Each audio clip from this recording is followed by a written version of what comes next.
Built to stand forever, Arden House was finished just as its master's era ended.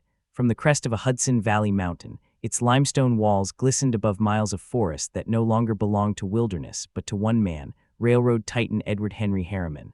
Newspapers called it a palace. Locals whispered that it was so large the post office had to assign it its own zip code. It was not a rumor. Mail once delivered to Arden House, New York 10910, bypassed entire villages on its way to the top of the ridge. Here, in the years when America's railroads still measured progress, Harriman built his monument to expansion. But within months of its completion, he was gone. His empire continued without him, and the mansion shifted from symbol of conquest to memorial. Today, its terraces still catch the same morning light that once fell on freight cars and fortunes, linking the age of steam with the quiet stewardship of history. The story of Arden House begins at the crossroads of ambition and farewell, where one family's mountaintop dream became a lesson in how swiftly permanence can fade. To understand why Arden House rose above the Hudson Highlands, one must first comprehend the industrial bloodstream of the United States at the turn of the 20th century. Edward Henry Harriman was born in 1848, at a time when railroads had only begun stitching the young republic together. By the 1880s, he had transformed himself from a Wall Street clerk of modest means into one of the most audacious railroad magnates in American history. Where others saw tangled networks of bankrupt lines, Harriman saw potential systems. He believed that the efficiency of a railroad could mirror the efficiency of the nation itself. Through decades of mergers and reorganizations, the Union Pacific, the Southern Pacific, the Illinois Central, he carved out an empire stretching from the Atlantic to the Pacific. His methods were famously unglamorous, meticulous rather than flamboyant, data-driven rather than social. Fellow financiers joked that Harriman would rather read freight tonnage charts than attend banquets. His energy was extraordinary, bordering on relentless precision. Contemporary reporters compared him to a locomotive, small, powerful, perpetually in motion. Under his direction, American rail mileage was modernized with steel rails, heavier locomotives, and safety innovations such as block signaling and automatic couplers. Critics accused him of empire building for its own sake, yet even they admitted his reorganizations kept the national transport system solvent at a time of chaos. By 1900, Harriman possessed not only great wealth but also a growing need for seclusion. He worked tirelessly in New York City, yet he longed for a landscape where his sons could ride horses and his daughters could breathe clean air far from soot-laden terminals. The Hudson Highlands offered both majesty and proximity, rugged terrain within commuting distance of Wall Street. Rail lines he controlled ran conveniently nearby. In 1885, Harriman purchased his first parcel near the small hamlet of Arden, New York, around 20,000 acres of forest, pasture, and lake. As his fortune expanded, so did the property. He methodically added neighboring tracts, sometimes persuading local farmers to sell with quiet generosity, sometimes with the sheer inevitability of his resources. By the early years of the new century, his holdings reached nearly 40,000 acres, roughly the size of a small European principality. At the core of this domain, he envisioned not simply a residence but a dynastic seat, a counterpart to the Vanderbilts Biltmore in North Carolina or the Astors, estates along the Hudson. Unlike many contemporaries, Harriman approached the project as an instrument of permanence rather than display. The estate would showcase efficiency as much as elegance, a home engineered with the same logic he demanded from his rail lines. This vision carried both industrial rigor and romantic overtones, a baron of transportation seeking rest in the wilderness that his trains had rendered accessible. Yet the tension between progress and preservation was always present. Every new mile of track altered landscapes. Every acre he shielded from lumbering represented a kind of moral balance. By the dawn of the 20th century, he was no longer simply a captain of industry. He was a national figure, influencing economic policy, negotiating international rail rights, and advising presidents. At the height of this authority, respected, feared, and perpetually short of leisure, he turned his attention fully to the estate that would define his legacy. The house itself was still unrealized, but the groundwork had been laid. Private railroad spurs, model farms, reservoirs, and roads curving upward through the forest. Harriman was testing not only the limits of wealth, but also the American belief that nature could be ordered by design. In that pursuit lay both his greatness and his blind spot. The next step was inevitable. To translate industrial ambition into stone and timber required architects of equal discipline, men who could transform the precision of the rail office into the grandeur of a rural palace. From this convergence of capital and craftsmanship would arise an estate whose dimensions altered the map of the Hudson Valley itself. If Edward Harriman supplied the drive, Mary Averell Harriman provided the direction. Born into another railroad lineage, the Averells of upstate New York, Mary belonged to the generation of women who translated their husbands' industrial triumphs into social and civic legacies. During the 1890s, she developed a reputation for intelligence and order, managing not only a household of 6 children, but also the rhythm of her husband's business hospitality. Her correspondence reveals crisp efficiency. She scheduled charity meetings between his board sessions and handled guests from a social world that her husband, blunt and private, preferred to avoid. Within the Harriman family, the principles of work, thrift, and public obligation stood alongside wealth. Edward saw fortune as a tool of national service, not a stage for opulence. Yet as the century closed, even the most restrained moguls expressed power through architecture. Houses along Fifth Avenue and over the Hudson glittered as metaphors for modernization. Mary Harriman understood this language but sought a quieter dialect, beauty that suggested dignity rather than ostentation. Family letters from around 1903 show how intensely the couple discussed their mountain retreat. They imagined a residence shaped by the natural topography rather than imposed upon it. Both admired the English country house tradition, with terraces that unfolded toward distant hills, and the technical logic of American engineering, gravity-fed water systems, private electric plants, sustainable heating. The estate should be, as Mary wrote, a home, not a museum. Mary's involvement in humanitarian causes deepened after her husband's death, but even during Arden's planning, she thought about accessibility and community. Nearby workers' cottages were designed with sanitation systems that mirrored the main house, evidence of the Harrimans' belief that good living, when well planned, carried moral value. Edward's relentless pace often brought him to physical collapse. By 1904, doctors urged rest. His preferred notion of rest was surveying construction sites. He asked the renowned architectural firm Carrère and Hastings, masters of Beaux Arts classicism, to design the house that would serve as both domestic refuge and dynastic emblem. The firm, whose work included the New York Public Library and Grant's tomb, granted the commission full seriousness. Before drawings were finalized, Edward personally mapped road gradients and drainage channels across the mountain. Mary supervised the subtler aspects, guest arrangements, gardens, and interior balance. Their collaboration anticipated a blend of masculine engineering and feminine civility that became a pattern in later American estate planning. The Harrimans' children watched this enterprise unfold with varying fascination. Among them, William Averell, later known as W. Averell Harriman, absorbed both his father's managerial precision and his mother's discipline. The family's habit of connecting private purpose to national service would chart his later course in public life. Visitors who reached the construction site around 1907 found organized chaos, lumber trains unloading granite and limestone, hundreds of masons working in teams, the rhythmic sound of drills echoing through forested cliffs.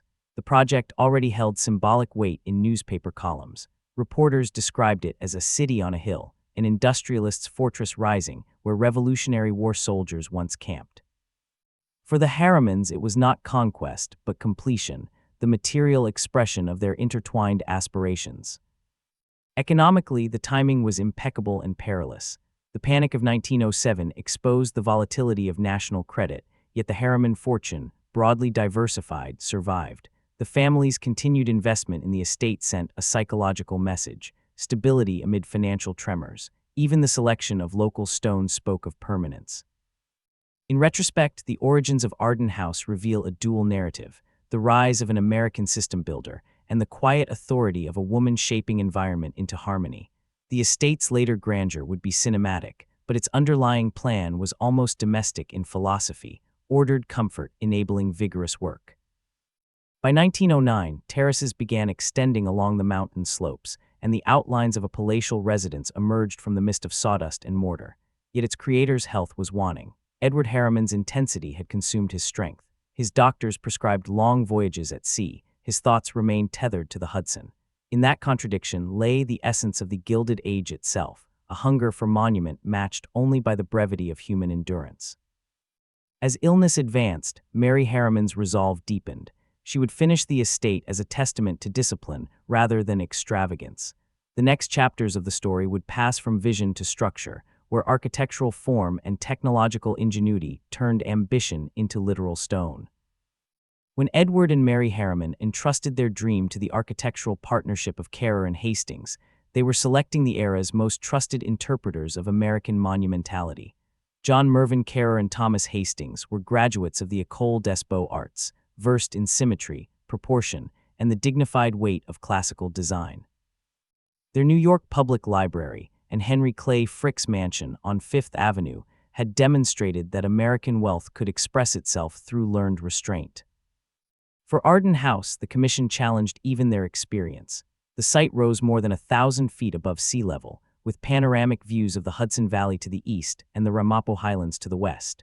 The approach had to curve gradually upward for nearly 2 miles along a private road designed to accommodate horse-drawn coaches and the new motorcars that fascinated Harriman. The architect's instructions were deceptively simple. The home must dominate nothing yet command everything. Carrère and Hastings organized the plan around a central courtyard, an inward-facing heart offset by wings extending toward alternating vistas. Constructed in a warm gray-beige limestone quarried on the estate, the walls bore the visual gravity of a European chateau while integrating local material integrity. Early sketches reveal the team's compromise between monumental appearance and rational utility. French Renaissance massing, softened by Italianate loggias, a hybrid that critics would label American baronial. The house measured roughly 300 feet in length, enclosing nearly 100,000 square feet of floor space. More than 200 workers operated during peak months of construction. Harriman insisted on structural steel frames within the masonry, an innovation among country houses, allowing for immense interior rooms without excessive supporting walls. Fireproofing, ventilation, and electrical circuits received as much attention as the carved balustrades. Excavation began in 1905, and by late 1908, the form of the residence was unmistakable against the forested horizon. A private funicular railway hauled materials up the slope, ensuring that heavy stone and timber reached the summit without damaging the surrounding woods. Engineers designed reservoirs at higher elevations so that water would flow through the estate by gravity pressure, supplying both household use and fire protection. Landscape design merged with the architecture rather than following it. Harriman personally oversaw the alignment of terraces, drives, and gardens. He wanted open panoramas, not manicured formality. Vast lawns stepped toward lakes and forests left in controlled wildness. At points, the original trees were thinned rather than removed, producing filtered light that shifted through the day, an effect consistent with his preference for natural order. Inside the structure, Carrère and Hastings planned wide hallways suited to family gatherings and visiting dignitaries. They judged circulation with the precision of rail lines, ensuring that movement between guest suites, dining rooms, and service areas remained fluid. Every mechanical detail, from boiler placement to service tunnels, obeyed lines of efficiency. The architects also designed supportive community buildings, stables large enough for thoroughbreds and working horses, kitchens separate from the main house to eliminate smoke, powerhouses feeding electricity through underground conduits. The estate was, in modern terms, a privately managed infrastructure network. Construction coincided with Edward Harriman's final months, and progress accelerated as if time itself demanded completion. Yet even unfinished, the house became a symbol of American achievement. Photographs circulated in architectural journals. Students studied its blueprints as examples of how industrial engineering could support elegance. After Edward's death in September 1909, Mary Harriman continued the work with measured calm. Carrère and Hastings received instructions to finish the house, as planned, without amendment. That fidelity preserved its architectural coherence and endowed Arden House with the singular feeling it carries today, a composition both grand and severe, born from faith in precision. But outward form was only half the achievement. Within its limestone shell, new technologies, the hidden instruments of modern life, would make Arden House a 21st-century dwelling disguised as a Renaissance fortress. From outside, Arden House appears medieval in stature. Inside, it functioned like a machine of modern comfort. Carrère and Hastings balanced Edward Harriman's demand for strength with Mary Harriman's insistence on hospitality. Their collaboration produced interiors that blended classical formality with the conveniences of a self-sufficient city. Entering through the grand arched doorway, guests stepped into a vaulted great hall stretching nearly 80 feet in length and soaring more than 40 feet high. The timber trusses were hand-carved but engineered with steel reinforcement, ensuring both beauty and permanence.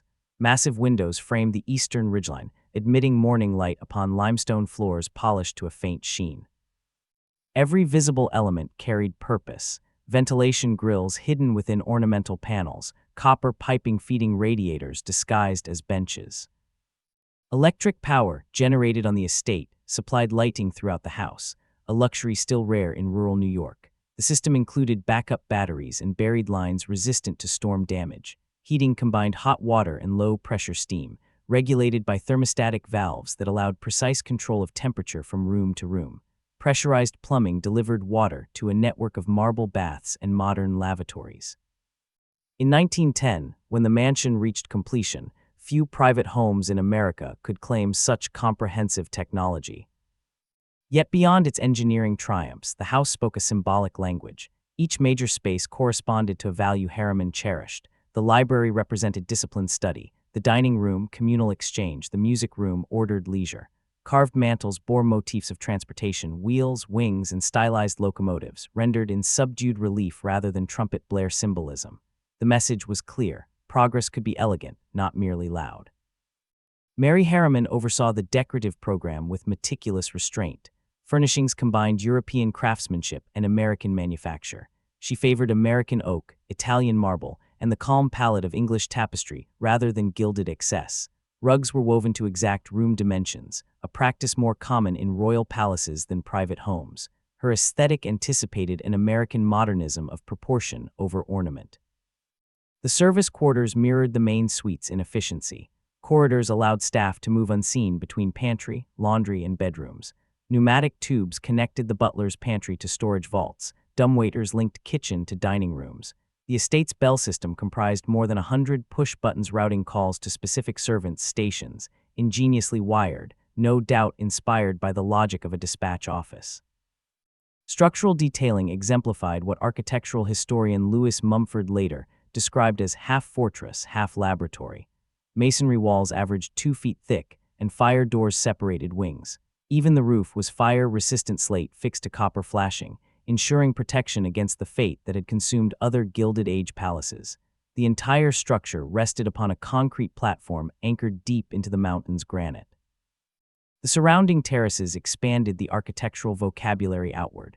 A balustraded promenade encircled the building, guiding guests toward a loggia facing west over Harriman's forests. From this point on clear days, the Hudson shimmered 30 miles distant, a visualization of the empire once tied together by his rails.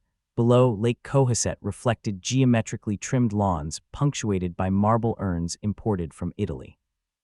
The composition balanced control and wilderness, reinforcing the Harrimans' conviction that industry and nature could coexist under disciplined stewardship. Within a year of completion, critics praised Arden House as one of the purest expressions of functional grandeur in American domestic architecture.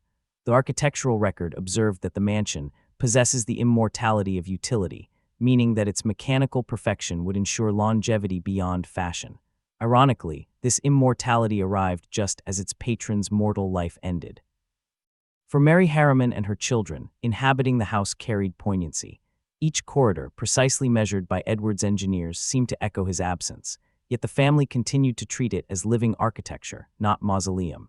The estate hosted educational gatherings, family events, and during the First World War, charitable relief meetings led by Mary and her son Averell. Arden House thus entered the historical record not merely as construction achievement, but also as a statement of American maturity, a house that proved industrial might could temper itself through intellect and empathy. The next chapters would reveal how that human dimension, the internal drama of loss and aspiration, gave the stone fortress enduring spirit. In the autumn of 1909, the Hudson Highlands were quiet except for the rhythmic clatter of tools drifting from the mountain. Edward Harriman was dying hundreds of miles away. His doctors in Europe had warned of cardiovascular collapse. He ignored them long enough to oversee the final shipments of stone to Arden. When he returned to America that September, his face was gray, his gait slowed, yet his first question to his family was practical. How far have they reached at the house? Within 2 weeks he was gone, 61 years old, the most efficient man in railroading undone by his own relentless tempo. The mansion he had conceived remained unfinished. For the masons and engineers on the slope above Harriman, New York, grief was quickly joined to a sense of duty. Mary Harriman ordered work to continue precisely as her husband intended, neither accelerated nor simplified. Carrère and Hastings coordinated construction under her quiet supervision. Newspapers chronicled progress with reverent awe, a widow carrying forward the monument of the nation's empire builder. When the family finally occupied Arden House early in the next decade, the structure stood as both crown and elegy. Its great terrace, which Edward had imagined as a place for strategic reflection, became Mary's refuge. She often sat overlooking the ranges at dusk, letters on her lap, writing to engineers, philanthropists, and her growing circle of reformers. What had begun as a business magnate's retreat evolved into a platform for civic engagement. Mary Harriman was not content with mere commemoration. In 1910, she founded what became the Junior Leg, an organization dedicated to social service and education among young women. Its philosophy, combining privilege with obligation, reflected the same values embodied in Arden House's conception. Her philanthropic energy turned the estate from private fortress into moral statement, wealth as a vehicle for service, not ostentation. Family life within the mansion was disciplined but affectionate. Meals began promptly, guests adhered to schedules, recreation followed order. The children rode horses through the estate trails that had once been surveying routes. In these routines, glimpses of Edward's systemization coexisted with Mary's humanitarian gentleness. Evenings in the Great Hall saw a mixture of solitude and gathering. The organ, installed according to Edward's initial plans, often filled the space with restrained resonance. Yet behind ceremony lay the undercurrent of ambition. Young Averell absorbed the lessons around him, financial acuity from his father's memory, public service from his mother's daily example. He inherited not merely a fortune but a framework for conduct. As decades shifted, visitors noted that Arden House seemed strangely timeless. Servants conducted operations with efficiency more akin to a hotel than a family home. Guests, scientists, writers, and foreign diplomats found themselves lodged in suites whose technical amenity surpassed that of many New York hotels. Whatever the event, Mary Harriman maintained dignity without display. Her goal, she often said, was usefulness in beauty. The estate also became a working laboratory for conservation. Applying her late husband's organizational habits to nature itself, Mary preserved woodlands, regulated timber harvesting, and improved local roads. The continuation of this stewardship would later yield Harriman State Park, one of the largest park donations in New York's history, a living extension of the household's ideals. Still, beneath administrative serenity lay a human dimension of loss. Letters between Mary and close friends reveal long intervals of reflective solitude. She wrote candidly about the paradox of comfort, how a house engineered for perfection could never shelter against absence. Visitors sometimes sensed that under the immaculate order, the household carried the tension of memorialization. By the early 1920s, Mary Harriman's focus had largely shifted to philanthropy in New York City. Yet she always returned to Arden for summers, her presence maintaining continuity. The mansion loomed from the ridge not as a monument to one man's ambition, but as a manifestation of family endurance. The great estates of richer families were dissolving in that period under taxes and changing ethics, yet Arden remained intact. Its completeness, achieved under both resolve and grief, embodied the transitional mood of America after the Gilded Age, half facing its industrial past, half seeking nouvelle virtue in service and design. And within that evolution, the next generation waited. One son would expand the family's influence from railroads to world diplomacy, carrying the disciplined spirit of Arden House into the unpredictable theater of international politics. William Averell Harriman grew up in the shadow of perfect order, from the library's polished oak desks to the stable clocks that tolled with train station regularity. Everything at Arden House spoke of control over circumstance. Yet the young Harriman would learn early that control, however strong, can only go so far in shaping history. Born in 1891, Averell absorbed his father's analytical discipline and his mother's moral sense. At Groton and Yale, and later in the global world of finance, he became known less for dazzling charisma than for an almost geometric pragmatism. Friends joked that he carried his father's timetable in his bloodstream. The metaphor was apt. When others hesitated, Averell scheduled. When chaos loomed, he organized. During the 1910s, as the United States expanded its reach abroad, Averell's interests followed the routes his father had built. He entered banking at Brown Brothers & Co., later forming W.A. Harriman & Co., a precursor to international finance houses that linked American capital to European industry. While his peers chased leisure, he sought negotiation. Arden House, serene atop its mountain, remained his place of recalibration between diplomatic venture. The First World War reshaped the family's understanding of wealth. Mary Harriman's drive for service intensified. Averell took commissions in government assignment. Their social circle merged with public responsibility, linking private resources to national need. The hall that once hosted industrial magnates now received military organizers, Red Cross volunteers, and academic planners. Arden House became less a symbol of inheritance than a headquarters for civic efficiency. By the 1920s, Averell's business reputation made him a counselor sought by presidents. The rhythms of the estate continued around him. Foresters monitoring the woods, caretakers operating turbines, staff maintaining gardens. He used its disciplined structure to plan ventures and increasingly to contemplate the nation's economic volatility. In those years, the balance between private and public duty, defined by his parents, matured into political philosophy. Minutes from family foundation meetings, preserved at the New York Historical Society, show that Averell viewed Arden as a training ground for responsibility. Visitors included policy thinkers, engineers, and foreign guests. The conversation moved beyond inheritance to stewardship, how a generation reared in privilege could serve a democratic society facing modern pressure. His later career traced this conviction into action. During the 1930s, as Franklin D. Roosevelt's administration expanded government involvement in industry, Harriman's pragmatic capitalism found a place in public service. He became an envoy, then a diplomat, eventually ambassador to the Soviet Union during the Second World War, later Secretary of Commerce and Governor of New York. Through all these transformations, the principles symbolized by Arden House, efficiency, order, a belief in managed progress, remained his moral architecture. The estate itself mirrored that evolution. Following Mary Harriman's death in 1932, ownership passed to the children, with Averell assuming primary responsibility for its maintenance. The surrounding land, once regarded as private domain, began turning outward toward public use. Portions susceptible to development were instead consolidated for preservation. In 1910, Mary and Averell had already donated 10,000 acres for what became the beginning of Harriman State Park. Continued transfers after her death enlarged it into one of New York's ecological treasures. Still, managing the house required balance. Heating the gigantic structure consumed resources. Staffing costs climbed as servants became scarce. Yet Averell maintained it, if only seasonally, regarding it as more than residence, as proof that disciplined systems could outlast economic turmoil. Through the Great Depression,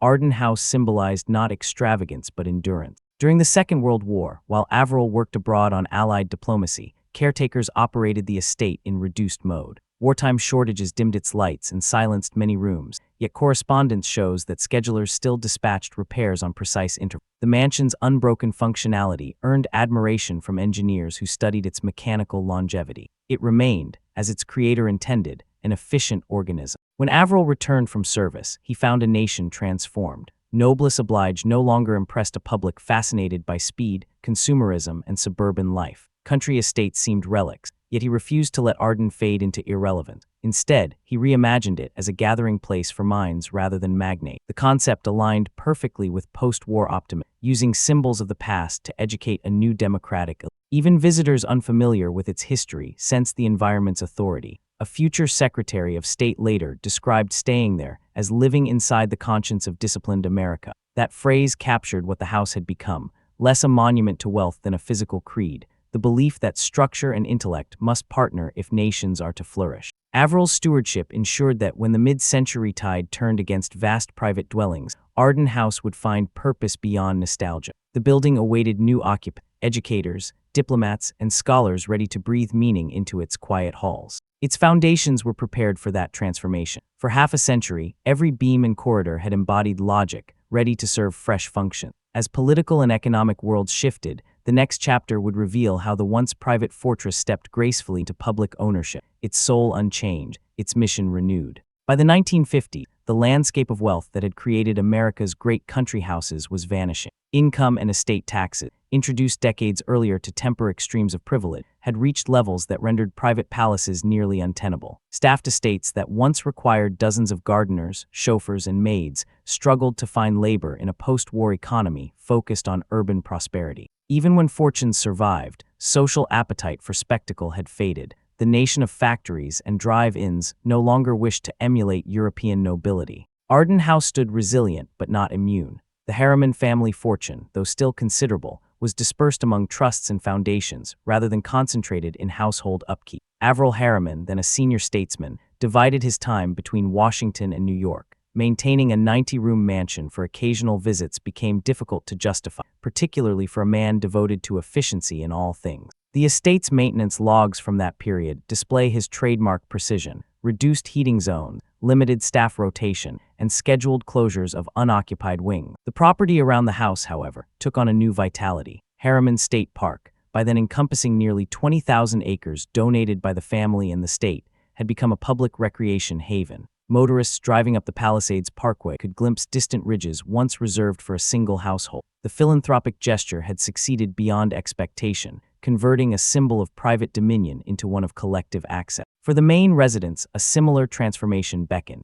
Averell envisioned that the estate might serve an educational purpose, hosting leaders and thinkers who could shape post-war policy. It was an idea born of both practicality and idealism. The enormous rooms, solid infrastructure, and self-contained services made Arden House naturally suited to conference, yet conversion required institutional partnership. The search for one coincided with another trend of mid-century America: universities expanding their reach into retreat centers and research facilities. Columbia University, seeking a site for advanced studies and international seminars, recognized the potential. Preliminary discussions began in the mid-1950s. Harriman insisted that any arrangement preserve the estate's integrity and surrounding woodland. He distrusted the notion of piecemeal sale. Meanwhile, contemporaneous mansions across New York faced decline. Ogden Mills, Stottsburg remained a museum under state protection. The Vanderbilt's Hyde Park home turned to the National Park Service, yet countless others met demolition. Arden House survived by demonstrating adaptability. To repurpose a palace for modern intellect required empathy toward history and faith in function, principles already embedded in its design.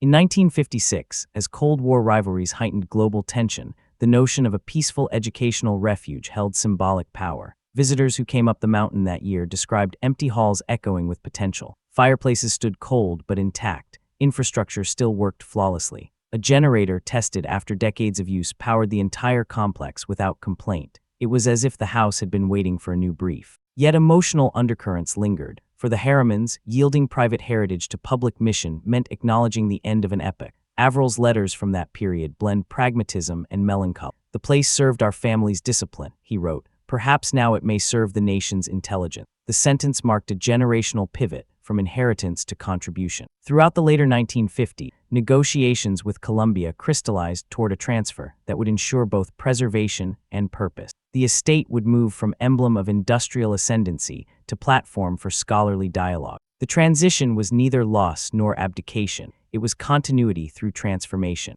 And so, as iron rails had once woven regions into commerce, the corridors of Arden House would soon link minds across borders. The formal handover of Arden House in 1957 marked a cultural milestone as much as a property transfer. After half a century, as the private fortress of one of America's most influential families, the estate became Columbia University's conference center for international affairs. Its new life signaled the transformation of Gilded Age architecture from symbol of private ambition to instrument of collective learning. Columbia's acquisition resulted from several years of deliberation. Its leadership sought a retreat where scholars, diplomats, and scientists could work in uninterrupted quiet. The university's existing urban facilities were too crowded and too visible. Arden House offered the antithesis: seclusion, self-sufficiency, and an aura of gravitas born from its architecture. Averell Harriman, serving as governor of New York at the time of the final arrangement, viewed the decision as the natural evolution of both family and state stewardship. The logistics were formidable. Decades of private use had maintained the property in good repair,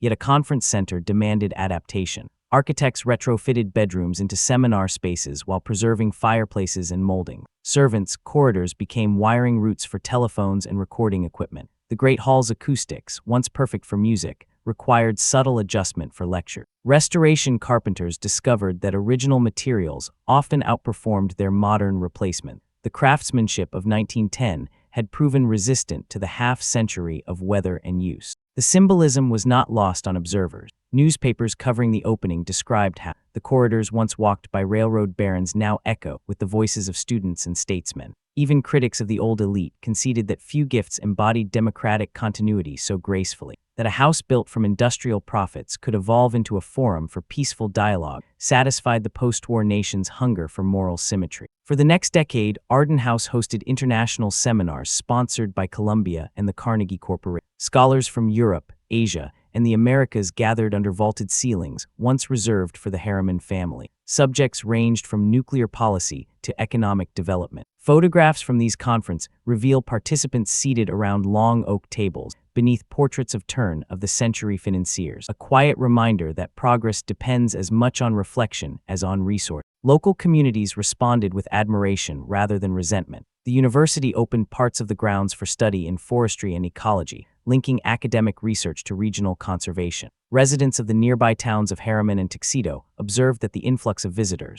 though modest, strengthened local economies and preserved the mountain's environment, preventing subdivision or neglect. By the end of the 1960s, the model proved so successful that national institutions sought to replicate. Former estates in New England, Pennsylvania, and Virginia followed the Arden precedent, converting manorial architecture into educational and public settings. Preservation had found its most persuasive ally, practical usefulness. Within the house, Columbia maintained the fundamental aesthetic. The limestone facades were cleaned, windows upgraded with storm protection, yet the Beaux Arts proportions remained untouched. Conference attendees often remarked that the atmosphere encouraged deliberation, seriousness framed by beauty. In an era of rapid change, Arden House stood for continuity balanced with adaptability. The gift also secured the Harriman legacy in a distinctive way. Rather than a frozen museum, it became a living institution, channeling industrial wealth into intellectual enterprise. Averell described this transition succinctly during a 1961 symposium. "My father built systems to move people. I hope this house now helps move ideas." The phrase captured the journey from the steel rails of commerce to the conceptual networks of international understanding. As decades advanced, the mansion's newest residents, scholars, artists, planners, would inherit not a relic but a functioning symbol. Arden House had mastered the rarest of architectural feats, remaining relevant without denying its past. Soon preservationists would recognize its national significance, ensuring both physical protection and renewed scholarship into its origin. The next stage of its life would extend beyond education into the modern movement to safeguard America's architectural memory. By the late 1970s, the United States had begun to confront the fragility of its architectural heritage. Urban renewal and suburban development were erasing 19th-century landmarks at startling speed, while the movement for preservation, sparked by the loss of Pennsylvania Station in New York, was gathering moral and legal force. Arden House, resting quietly above the Hudson Highlands, stood as one of the few intact survivors of the Gilded Age system of estates. Its integrity, both structural and symbolic, offered preservationists a tangible success story. Grandeur maintained not by sentiment but by utility. Columbia University's stewardship had proven careful.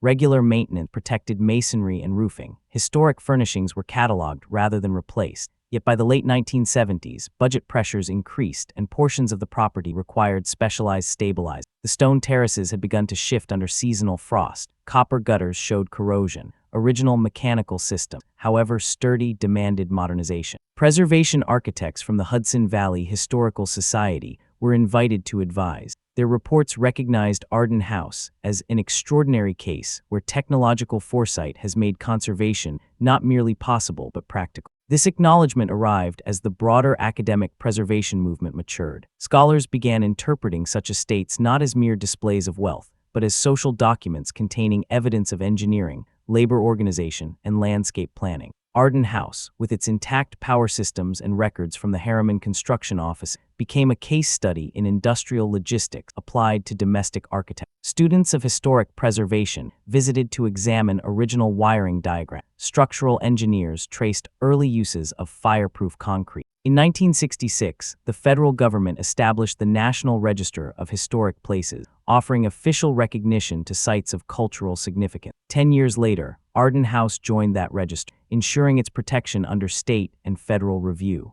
The designation identified its dual importance. First, as a masterpiece of Carrère and Hastings, leading exponents of the American Beaux Arts, and second, as embodiment of an era's social evolution from private enterprise to public conscience. Recognition brought challenges alongside listed status required careful oversight of any change, limiting the university's ability to expand facilities. Balancing preservation with function demanded new creativity. Rather than reconstructing the estate as museum, Administrators worked collaboratively with historians to stage exhibits explaining its mechanics and context. Visitors discovered that what looked like ornament, arched loggias, carved cornices, also fulfilled utilitarian tasks of ventilation or drainage. Each tour reinforced the idea that beauty and effectiveness were not opposites but allies. The surrounding community played its part. Conservationists from regional societies used the Arden House example to advocate for broader ecological protection. They argued that preserving cultural monuments required preserving their landscapes as living systems. The resulting programs connected architectural maintenance with forest management and water quality monitoring. In this sense, Edward Harriman's original estate management ideals, discipline, sustainability, rational planning, continued under modern environmental language. Public interest rose sharply after magazines began featuring "The House So Big It Needed Its Own ZIP Code," a headline resurrected from local legend. The phrase, half humorous, half awestruck, captured what preservationists hoped to convey, that history could be immense without being irrelevant. Arden House's postal autonomy thus became emblem of its exceptional scale and administrative efficiency, the bureaucratic echo of Beaux Arts precision. By the close of the century, international audiences arriving for educational conferences often encountered restoration in progress. Scaffolding and tarps mingled with scholarly posters, and participants described the experience as lesson in living heritage. Rather than hiding its maintenance, Arden House displayed it openly to demonstrate the methods by which past structures adapt to the present. With each careful restoration, the building affirmed a central principle of the preservation movement. A masterpiece survives not by perfection frozen in time, but by continuous engagement. And as the next phase unfolded, new caretakers would find inventive ways to pair that engagement with 21st century technology, keeping the mountain's great mansion alive as both retreat and classroom for the world. When visitors arrive at Arden House today, the first impression is not extravagance but quiet authority. The long ascent through forest trails, once trod by horse-drawn coaches, still opens suddenly onto the broad courtyard of pale limestone. The proportions remain perfect. What has changed is purpose. The mountain fortress has become a living forum, blending scholarship, diplomacy, and sustainability. After more than 4 decades under Columbia University, management of conferences gradually transferred to a series of nonprofit and educational organizations. Each held to the same charter: preserve the property and use it for intellectual exchange. Periodic renovations introduced climate control system, digital infrastructure, and disability accessibility. Engineers studying the retrofits noted that the original structural steel still met modern standards, testimony to early 20th century foresight. Historic preservationists admire that these updates did not compromise authenticity. Every adaptation respected original workmanship. New electrical conduits were recessed behind oak paneling instead of cutting through. Fiber optic cables entered via old service shafts once meant for speaking tubes. The result feels seamless,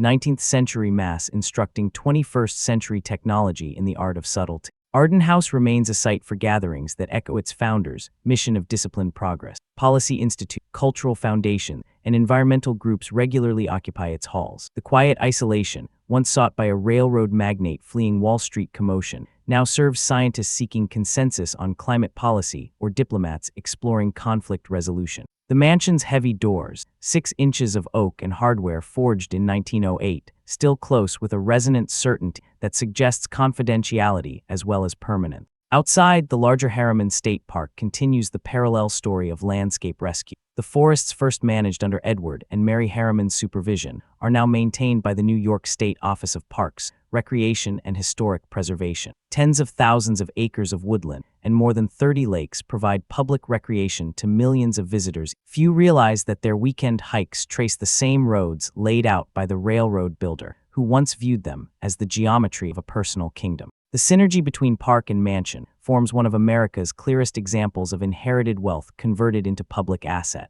Architectural historians use the site to illustrate the continuing relationship between cultural and environmental stewardship. The forest preserves the view. The house preserves the mind that conceived it. Together, they demonstrate how physical spaces transmit values through continuity rather than ownership. Inside the building, restoration teams maintain a philosophy of visible patience. Furniture shows minor wear. Stone staircases bear the smoothing of more than a century of feet. These traces are not erased but recorded. In workshops, preservation apprentices learn documentation techniques pioneered here: laser scanning, lime-based mortar replication, archival photography, to guide future conservation. Public tour opens several times per year, carefully limited to protect interiors. Guests often express surprise that a house once needing its own postal code functions without ostentation. The guide's favorite fact, delivery addressed simply to Arden House, New York, serves as shorthand for its original self-sufficiency and continuing distinctiveness. In recent years, Arden House has also joined programs promoting sustainable heritage. Solar collectors discreetly installed on outbuildings now supplement the estate's energy, echoing the innovative spirit of its designers.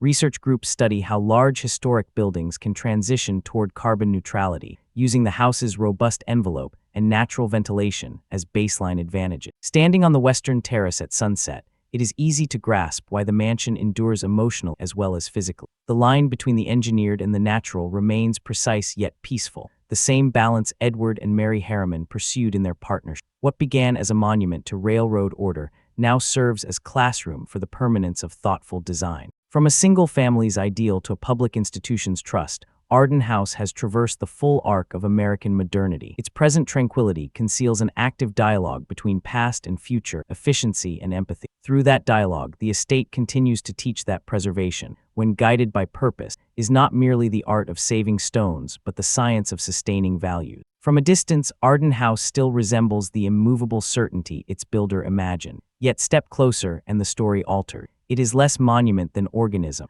a structure that has adapted gracefully through an entire century of economic, social, and intellectual transition. Its genesis lay in the restless drive of the Gilded Age, when industrial power sought expression in stone. But its endurance owes far more to a transformation of motive, from dominance to stewardship, from exclusivity to service. Each generation of the Harrimans carried that arc forward. Edward Harriman's discipline, Mary Harriman's philanthropy, Averell Harriman's diplomacy, and finally, the collective purpose of scholars who made the house a forum for shared understanding. As a feat of engineering, it is impressive. As a lesson in cultural evolution, it is indispensable. The infrastructure that once symbolized control over nature now sustains collaboration within it. The ZIP code that marked separation has become a curious footnote, replaced by coordinates on maps of public education and environmental preservation. Standing on the terrace overlooking Harriman State Park, one recognizes that permanence in architecture rarely depends on walls alone. It depends on renewal, on each era finding a reason to keep a place alive. Arden House teaches that beauty and function, intellect and responsibility belong to the same lineage of progress. Our nation's landscape is dotted with remnants of aspiration. Some crumble, some transform. The measure of a civilization is not how high its towers rise, but how carefully it tends the foundations that remain. In that regard, Arden House embodies the best outcome possible for any historic estate, continuity through relevance. If this story expanded your understanding of America's Gilded Age and the power of preservation to reinterpret ambition as education, thank you for watching and for keeping history alive, one house at a time.